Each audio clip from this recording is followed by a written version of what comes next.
Les voy a presentar a nuestro invitado, aunque ya estuvo aquí, pero estuvo vía digital, no lo muestren todavía.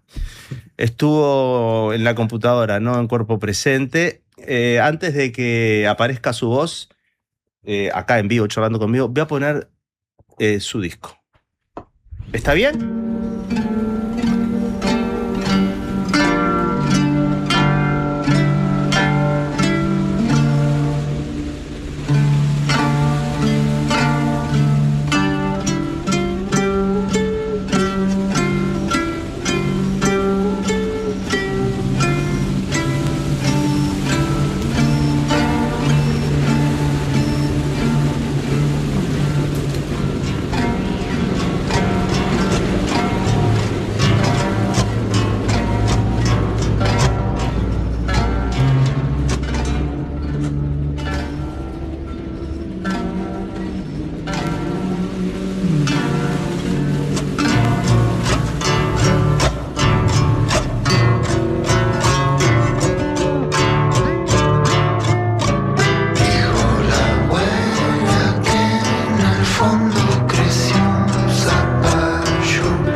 Recuerdos de Uruguay se llama este disco que ya tiene un tiempo. ¿Cuándo salió, Fabricio, esto? Y en el disco en sí 2021, pero en el vinilo en el 2023. Estamos escuchando la voz de Fabricio Rossi, todo un italiano parece, pero es más uruguayo.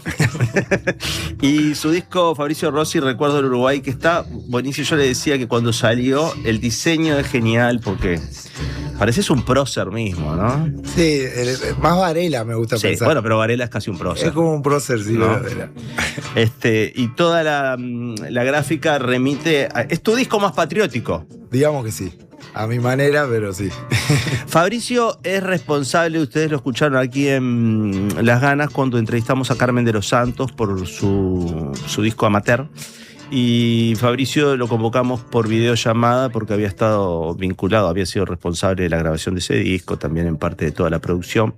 Fabricio es músico, productor, sonidista, entre otras tantas cosas, y está, yo diría, al frente, me animo a decir que al frente de Fil de Agua, un sello que tiene muchísimos artistas en su catálogo que funcionan como un colectivo, ¿no es cierto? Y que han hecho muchísimas cosas, seguirán haciendo muchísimas cosas juntos, y Patricio es ahí como, yo creo que como el patriarca del asunto, porque yo recuerdo cuando lo conocí a Patricio que estaba al lado de la ronda, estaba Cheesecake, y Patricio era ¿Me estás diciendo Patricio? Perdón. Sí, me quedó patria, boludo, me quedó patria. Fabricio me quedó la patria. Fabricio era estaba ahí, ya estabas haciendo cositas, ¿no? Sí, hacía radio ahí. Hacía radio. Con Felipe ahí. Reyes, claro. Ahí empecé con... Pero eras chico, ¿no? Sí, era como el cadete ahí. Inmediatamente lo veía ahí, inmediatamente aparece con un proyecto que fue una locura, el dúo melódico. Una locura, y dije, wow, este loco... Ahí tocamos, en Cheesecake Records. Sí, este loco va a hacer cosas, y no paró, Fabricio no paró. ¿El dúo melódico qué representa en tu historia? El dúo melódico Contá lo que era el dúo melódico, porque es hermosa la historia. Justo tengo una anécdota muy actual, que es que hace una semana una amiga que hizo un cortometraje, ya hace un par de años lo hizo, y un día me avisó que quería usar un tema del dúo melódico, que ya hacía años que yo no...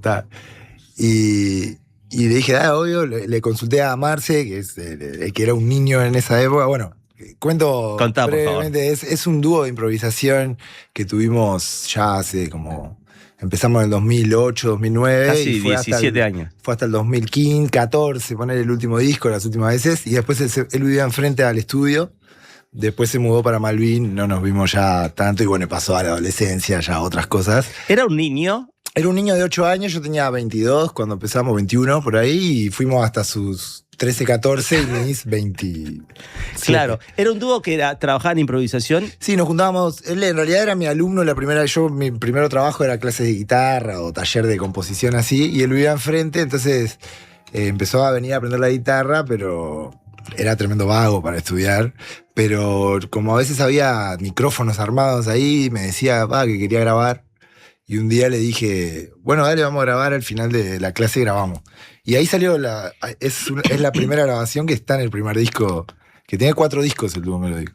Pero en el primer disco hay una que se llama Amigo, y ese día es la primera vez que grabamos, y ahí él empezó a improvisar la letra, y yo la música, y ahí empezamos a hacerlo todas las veces, y ya en un momento le dije a los padres que no me paguen más, que no era más una clase, que era una banda, que nos juntábamos a grabar, entonces que no me paguen porque era como raro. Qué bárbaro. Y además le daba otro toque, no era ese compromiso de la clase, y ahí estuvimos años grabando. A mí, a la luz del tiempo que pasó, el dúo melódico me parece que demuestra, mirando para atrás, tu afán de promover a otras personas, tu afán de acompañar, tu afán de estimular, de guiar o sencillamente de estimular, sí, de acompañar y de dar para adelante, ¿no? En este caso yo se lo siento como compartir, porque a mí lo que me pasaba era que yo me maravillaba con lo que a él se le ocurría.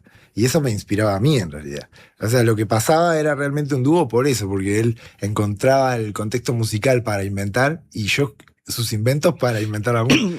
Entonces, pero la anécdota con la que empecé al revés, es que hace una semana, por primera vez, llegó de esa canción 2.500 pesos para el dúo melódico. Entonces yo dije... Derecho de autor. No, era un corto muy así como casero, como a pulmón, sí. Pero que había una platita, entonces la repartieron entre toda la barra y nos correspondía. Y lo llamo a Marci y le digo, le giré a la mitad, así le digo, nuestro primer sueldo me dijo, no te puedo creer que estamos haciendo plata con los viejos éxitos, me dice. Y ahora él, claro, ya creció y ya lo siguió por ese lado. Pero bueno, cantó mucho murga y tango, creo que sigue cantando. Mirá. Ahora nos vemos poco, entonces ahora quedamos de vernos en estos días. Pero en tu sello, Fil de Agua, un poco haces eso también, aprendés de los otros, es como una fábrica, ¿no?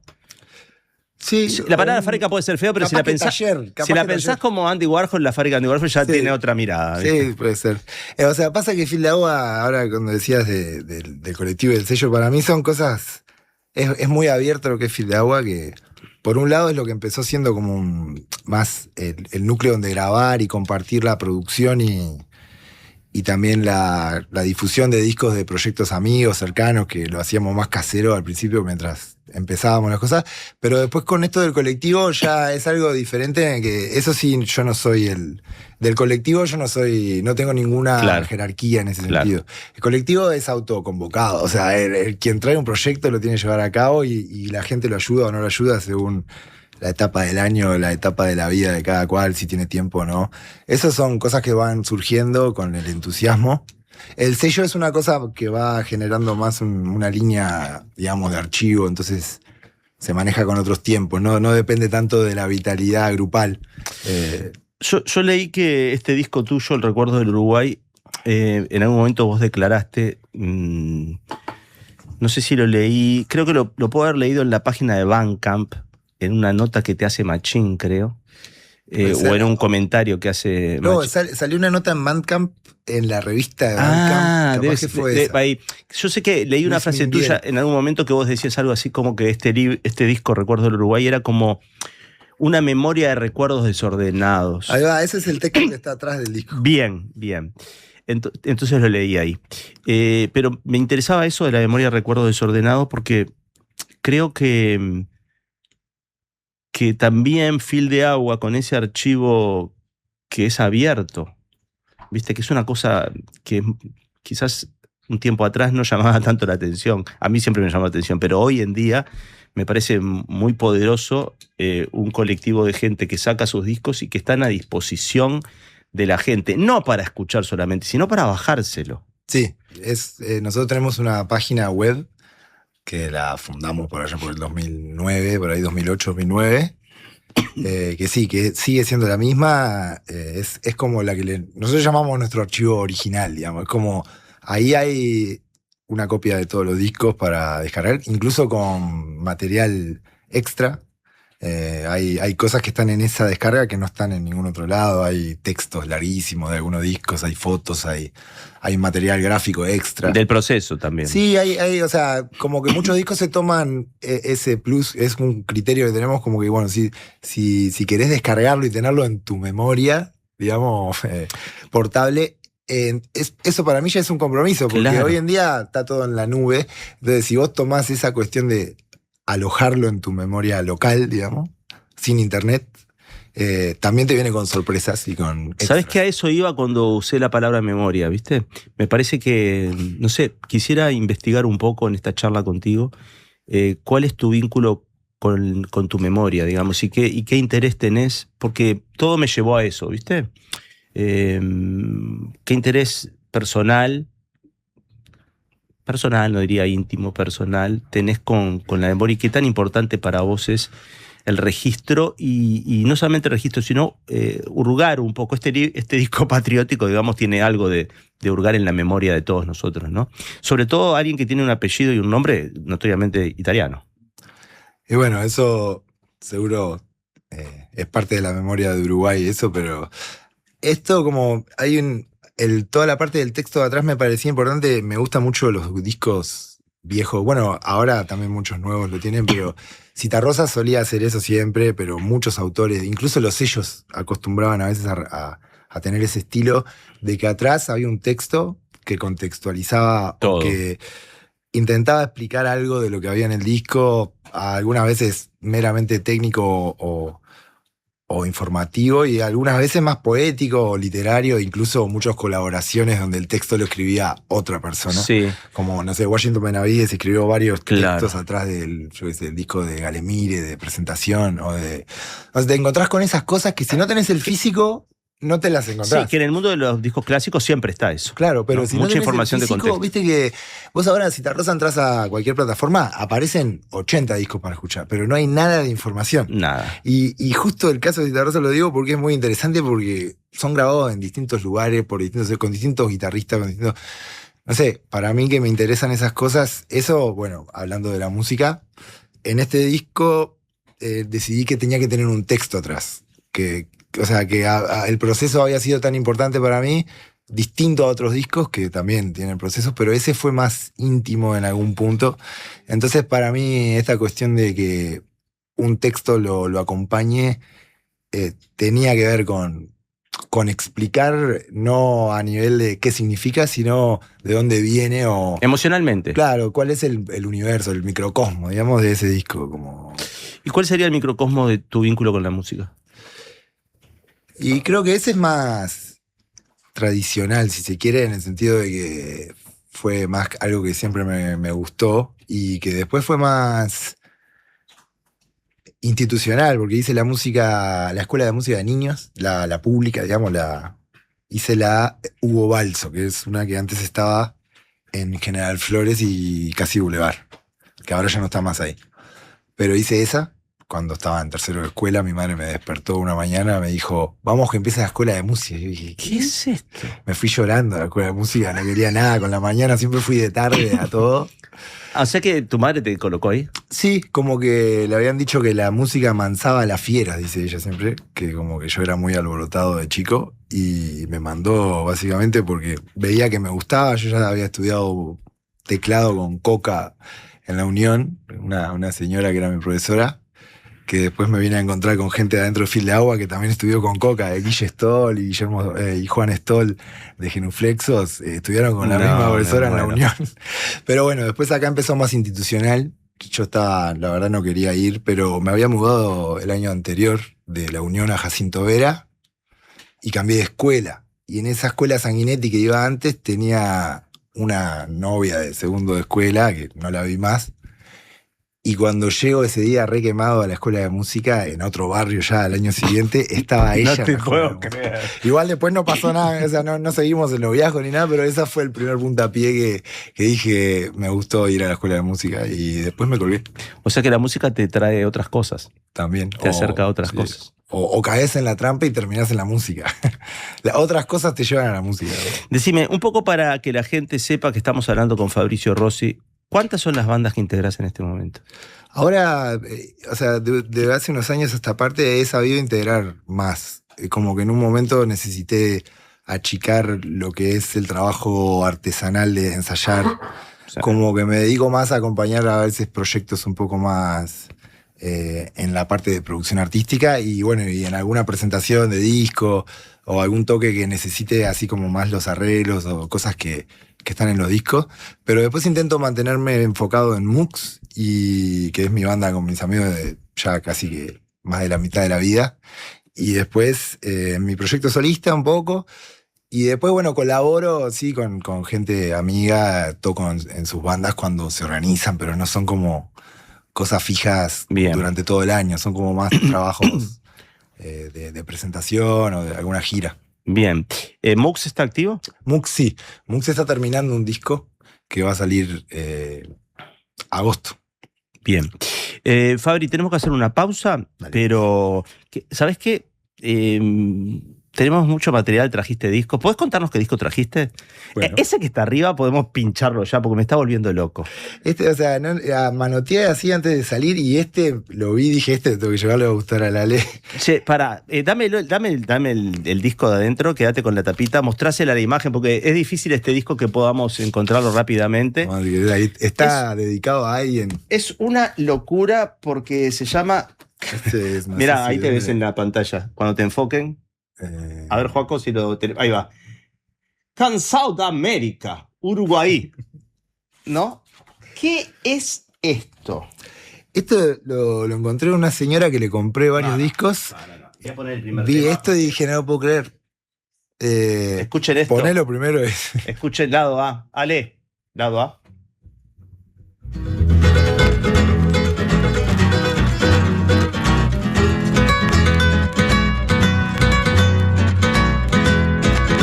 Doña Soledad, póngase un poco a pensar.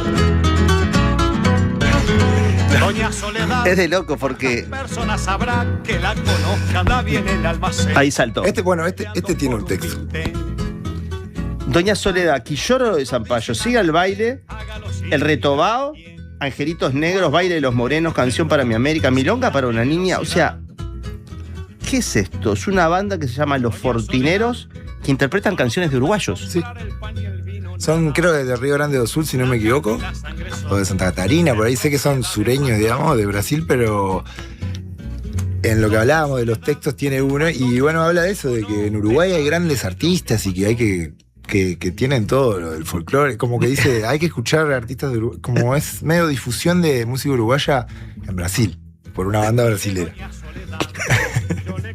Nos vamos a la pausa y seguimos hablando con Fabricio Rossi, no se vayan. Doña Soledad, y usted para conversar hubiera querido estudiar. Es cierto que quiso poder, pero no pudo poder.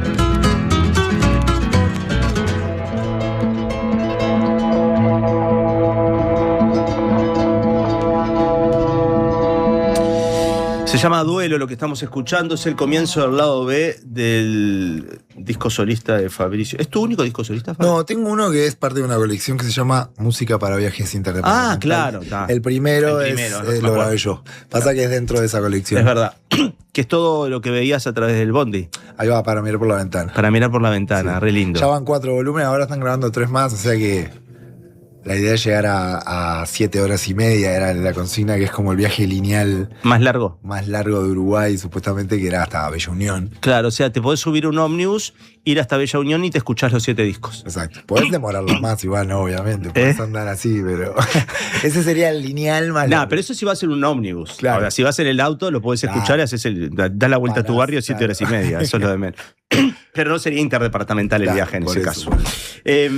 Fabri, en tu vida anterior, en tus antecesores, ¿hay músicos?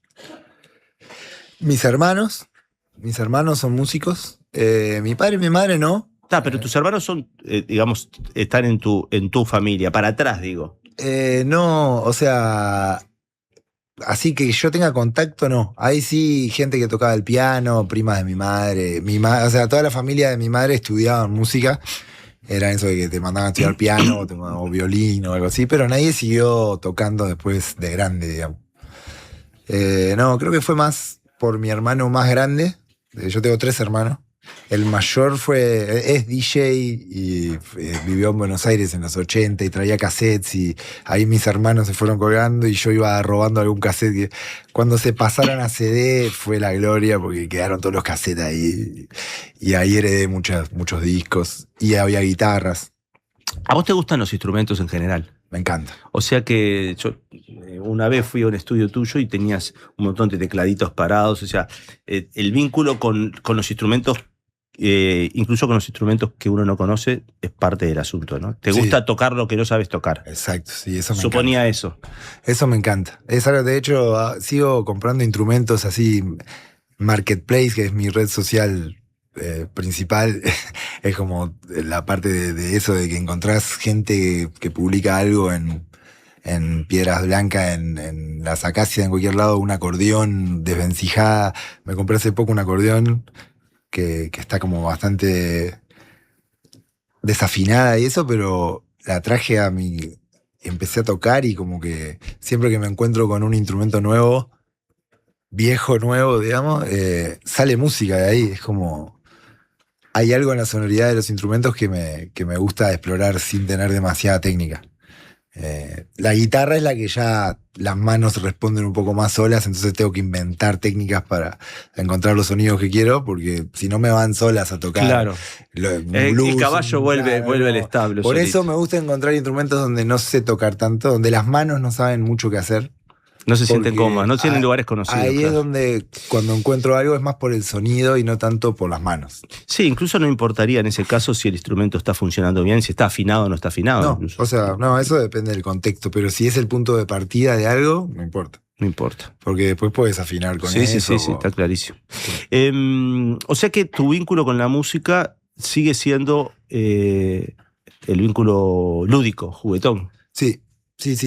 Yo siento que es como un taller para mí la composición, incluso la ajena. O sea, en mi trabajo hago mucho eso, invitar a gente a jugar, a grabar cosas, a borrar, a probar algo que de repente se nos ocurre en el momento, que no es una idea súper premeditada, sino que es un impulso, también dado por el contexto, ¿no?, del estudio. Es un taller en el estudio, entonces se te ocurre algo, pero lo puedes grabar bien y justo hay instrumentos, hay bastantes paletas de sonido al alcance. Vos, después que empezaste a hacer todo eso, en algún momento te pusiste a estudiar sonido.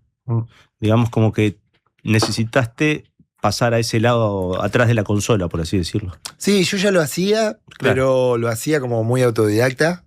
Digamos, desde que empecé a entender que en una computadora podías hacer un disco, dije, esto es lo que tengo que hacer. O sea, los primeros discos que hice en la vida los hice en un estudio, ahorrando plata con mis amigos para cada sesión de mezcla, para que no podíamos ni salir a fumar un tabaco porque salía plata ese rato. Eso era como que había algo de que no estaba del todo sueltos, claro, porque el reloj corría.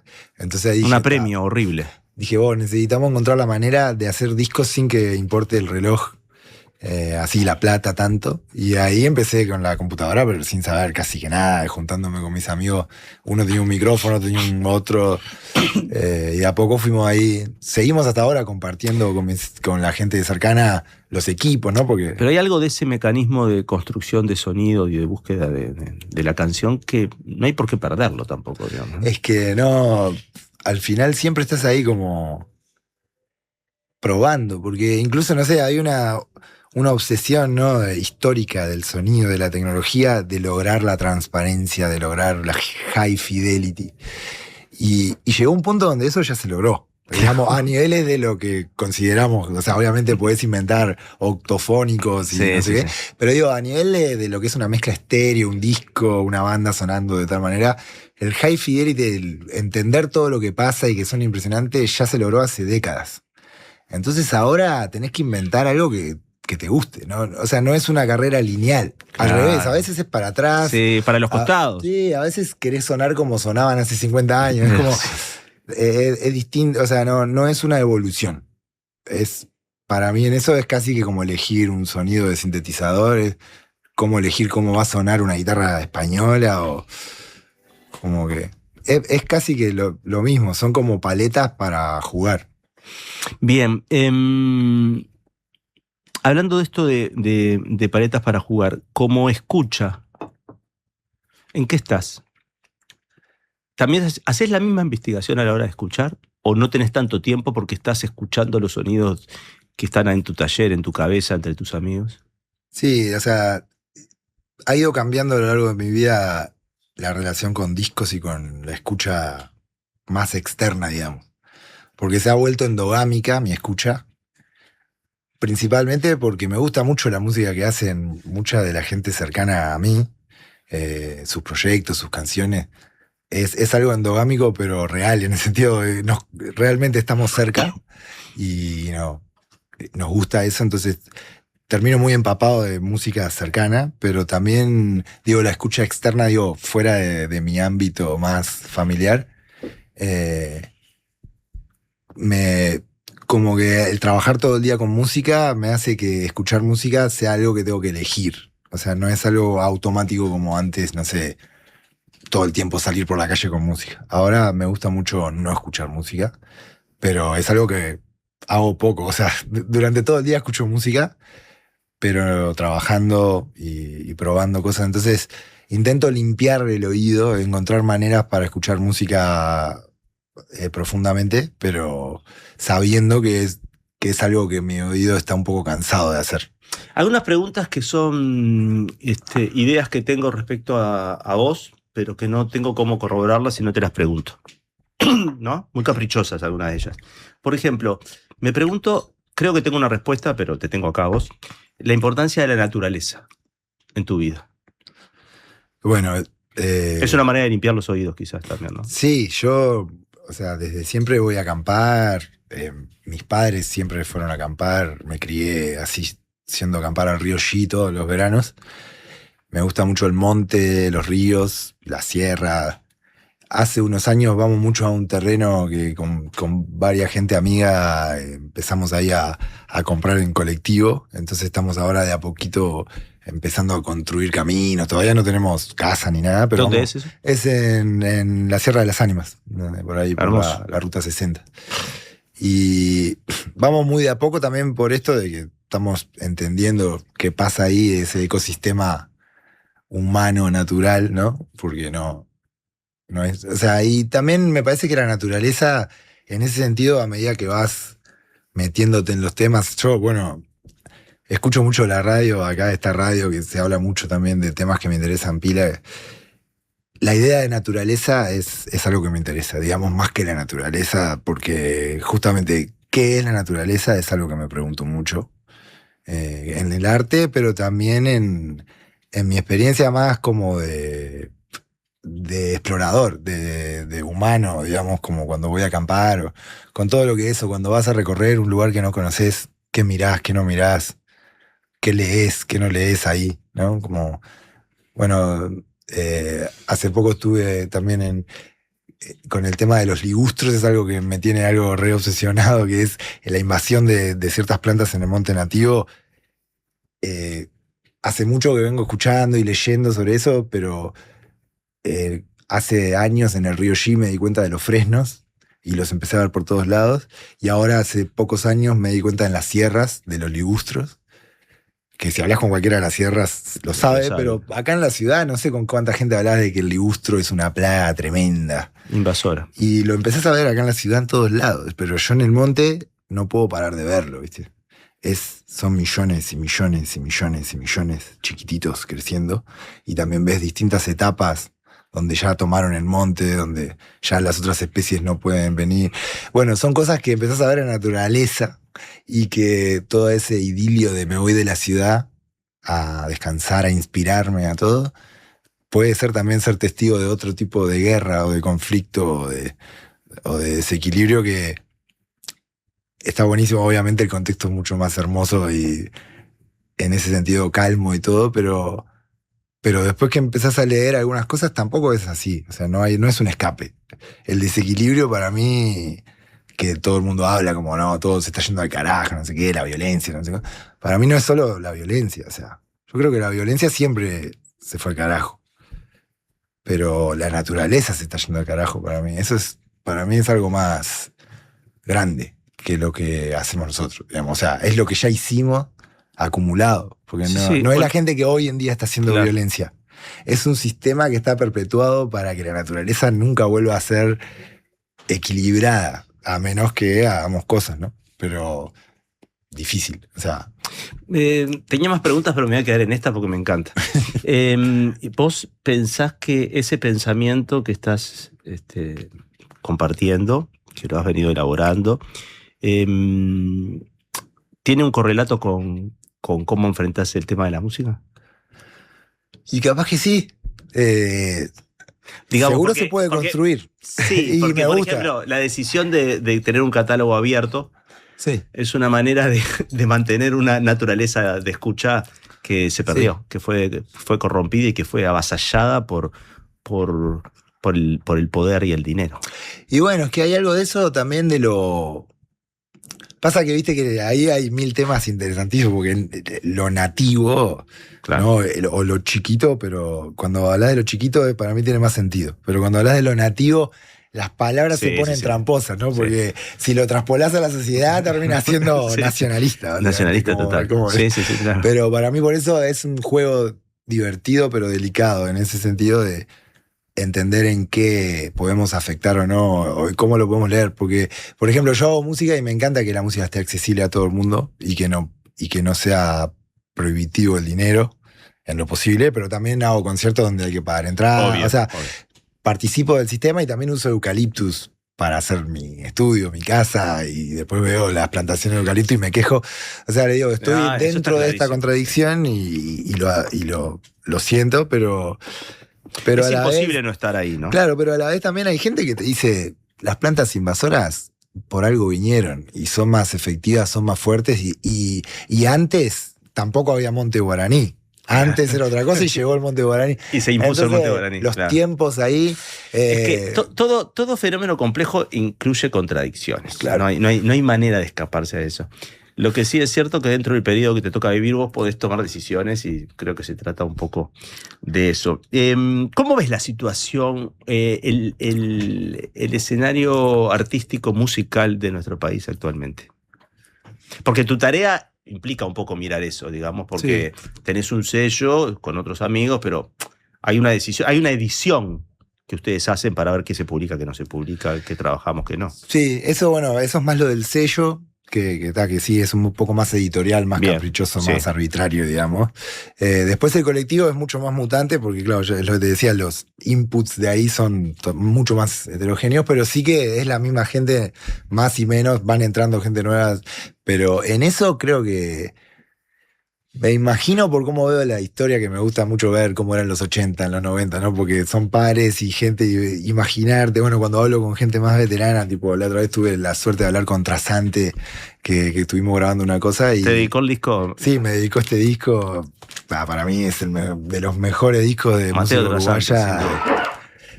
Lo amo este disco, bueno, y él me contaba, ponerle cosas que me hacían acordar a cosas de ahora, de, no sé...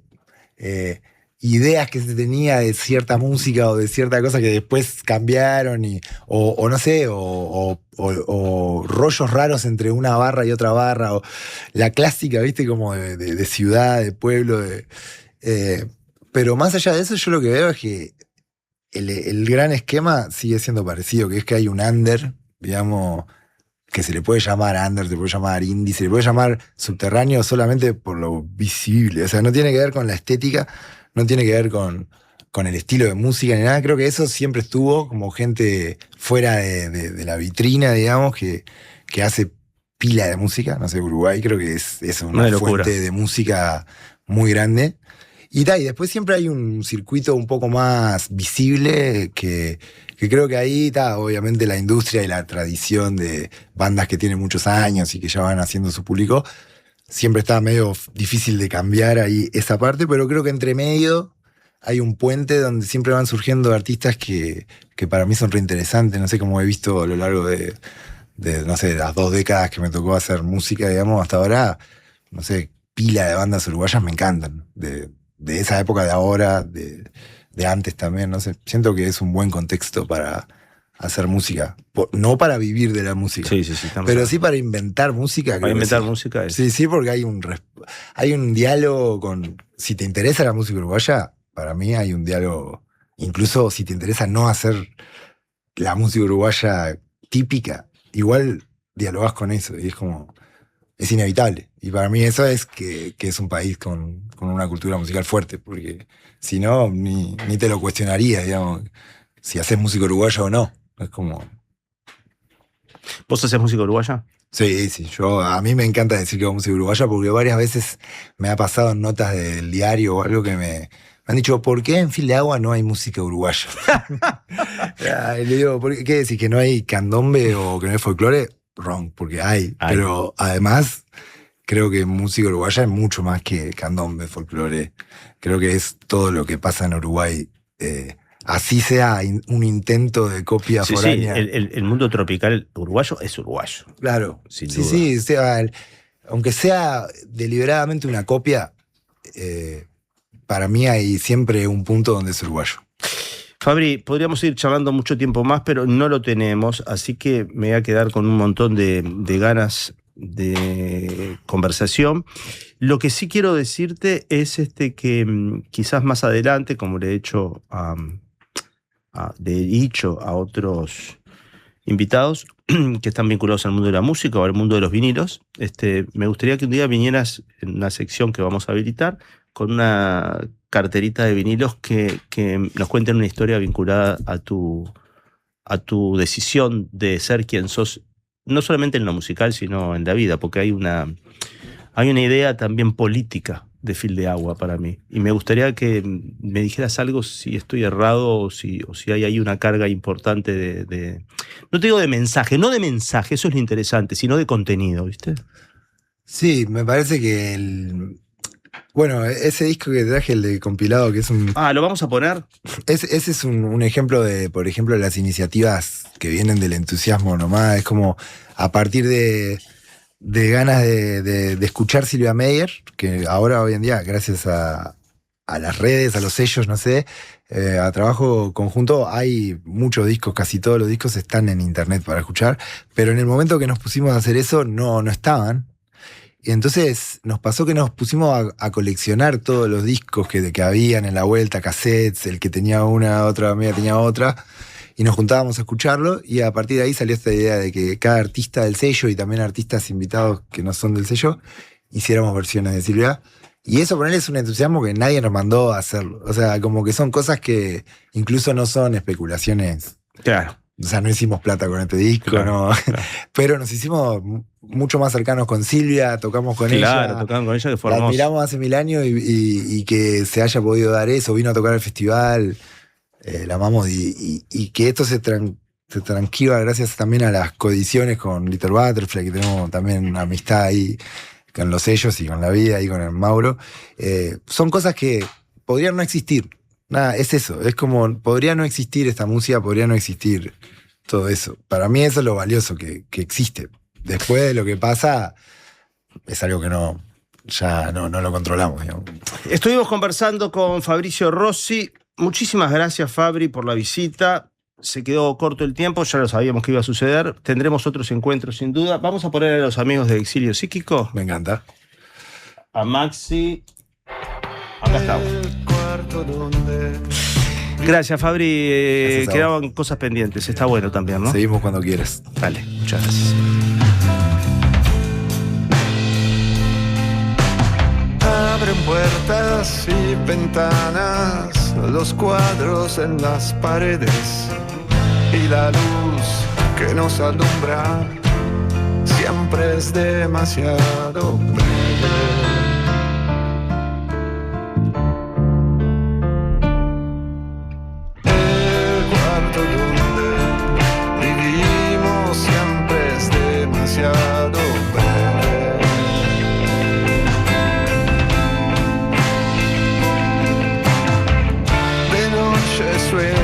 Y el agua que no se bebe y el fantasma que soñamos siempre es demasiado breve.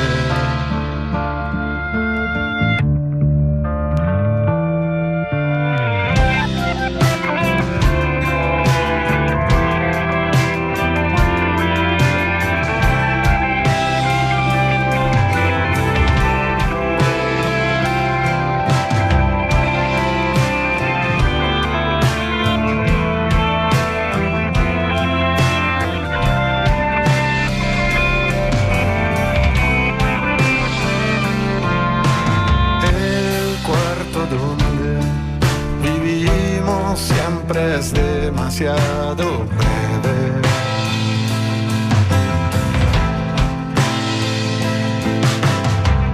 Las risas por la mañana y el amor cuando se enciende y nuestro pan compartido siempre es demasiado breve.